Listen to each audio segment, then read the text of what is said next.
BlueLock, well, is BlueLock. It's a store. If you clicked on this video, you know what BlueLock is. BlueLock is a manga written by Miyuki Kaneshiro and drawn by Yusuke Nomura. Now, this manga is a great manga. It's a phenomenal manga. Now, what it has is one of the most brain-dead fandoms ever. It's a bunch of clowns. We got a bunch of clowns, bro. We are the whole circus, the BlueLock fandom.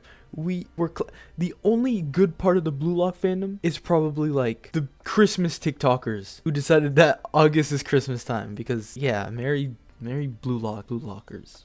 I didn't even know. I saw a video of it one time and I was like, yeah, let's just roll with it. Now, there are many things in the BlueLock fandom that I could rant about, like a lot. You have no idea. Like I have beef with like actually just almost every creator ever because it's so bad. It's so bad. You don't even know. Like, yeah, I'm just not gonna say it here. Anyways, the worst thing is those musugas on the internet that complain when BlueLock ain't realistic, when it is a fictional manga. Now, there are some things, yes, that are too, like, if someone's flying, bro, or they're teleporting, okay, I understand. Like, you can, like, nitpick that, but, like, some things you need to understand. They're not realistic because it's a story. The narrative needs to be pushed because there is a narrative, there is a theme, there is an idea that the author is trying to convey, and he needs to do that. And sometimes he has to break the laws of how you actually play the damn game. In chapter 313, we see a little flashback of the little gooners that are with Onazi, saying that like Onazi is the best in the world, or that he's their shining hope or something like that. And at the end of the chapter, we see Onazi save a block after just like 4 pages ago, he was trying to shoot a goal, or he was trying to shoot the ball for a goal rather. And people were complaining about the strikers saving and not the defenders. And while I understand other times, this is important for the story. BlueLock many times has shown why codependency is bad, and the entire Nigeria team, and especially his like little friends that he was growing up with, having a very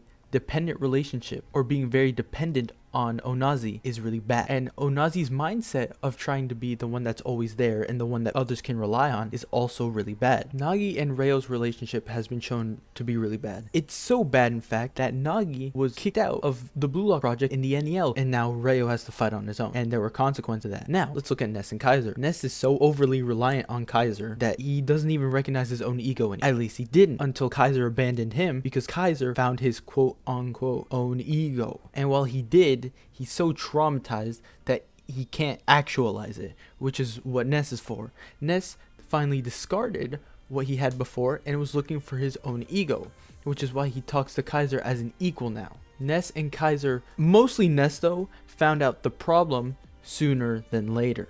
And that's why Ness might be able to fix Kaiser. Now, let's look at 2 other chapters that had this problem for people. Chapter 283 and chapter 291. Now, chapter 283 I do have a problem with, but before I get to that, Isagi has now stripped off all of his like desires, right? His desire to beat Rin or beat Kaiser, right? And he's now thinking clearly. So now he knows that Rin is going to go after him. He knows his pleasure points and he understands that. So what he's going to do is he's going to pretend like he's going to, or he's trying to entice Rin to like do what he did before, right? Reach his biggest pleasure point so that he can debate him into thinking that he won. When in reality, Isagi was just using himself as bait so Kaiser could come in and boom, block the shot. Now, what happens afterwards is that Kaiser barely grazes it for some reason, and then Gagamaru has to save it, which in my opinion was kind of stupid. Kaneshiro just did that because Gagamaru needed a moment to shine in some way, shape, or form, and so he did that when it should have just been Isagi and Kaiser stopping that, but it is whatever. Anyways, in chapter 290,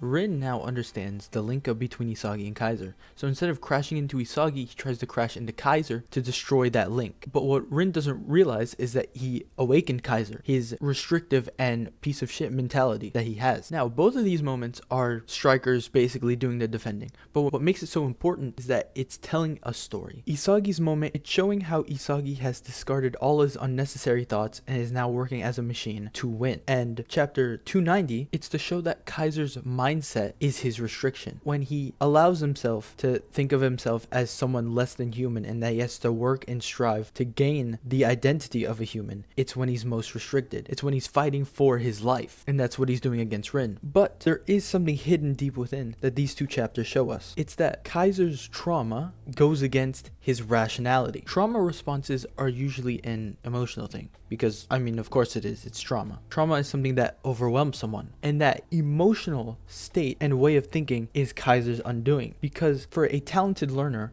being rational is the best option. And that's why Kaiser's loss is so unique. At the beginning, he looks at it rationally. He realizes that, yeah, he was too emotional. His feet froze and Isagi was able to get the better of him because Ness did change and he should have thought of that. But then halfway through he switches. He's saying that no, because I gave in to the freedom and didn't give in to my restriction that I lost. It's Kaiser's two different sides of being a talented learner and being a restrictive type egoist that are clashing together. And the deep root of that is his trauma. Those two can work in tandem if Kaiser learns to let go of his trauma. And that's the issue. Kaiser is so distressed in this moment because he lost, which means he isn't human. Because for him to be human, he has to earn it, he has to gain it, which is the wrong approach. Because you don't earn being human, you're born human. But Kaiser doesn't understand that because his trauma runs so deep.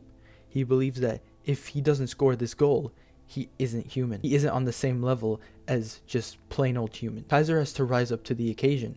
And he did not do that. Now, yes, we could have got Mensa or Birkenstock or stinking Yukimiya defending a goal from Rin or a crash shot from Rin, but would it have the same effect that these two chapters had with Isagi and Kaiser? No. Why? Because Isagi and Kaiser are the main focus, and they will be down the line, especially if those like interview answers are true, and we're getting Japan versus Germany, which is probably going to be the culmination of Isagi and Kaiser's rivalry or enemy ship or whatever, and also more development for Kaiser and Ness, with Ness finally fixing Kaiser. And none of that would be as great or as impactful without these chapters. Now, of course, I do understand the complaint. Sometimes I also get tired of seeing the same one or two characters doing everything, but sometimes they are impactful in a way. Like the most recent chapter, or second most recent chapter, 319, I hate that Rin is blocking goal. But does it make sense for the story? Yes. Why? Because Kuso is being blocked by Rin, and Rin is saying that he doesn't have enough desire, enough lust to score the goal. And this is Rin we're talking about. This guy is literally a beast. He is set out for hunting. There's many metaphors of him hunting, of him being a hungry beast set out for goals. And with Kuso not being used to the system of not just giving Onazi the ball, he doesn't have that hunger yet. He hasn't awakened that hunger to score goals like the other Blue Lockers have, and especially Rin. But yeah, this is just my case as to why, not every moment in Blue Lock is realistic, why defenders aren't defending. And I'm not trying to defend it as like, oh, this is a good thing, can't have defenders defending. No, of course I see the problems. I do have issues with it.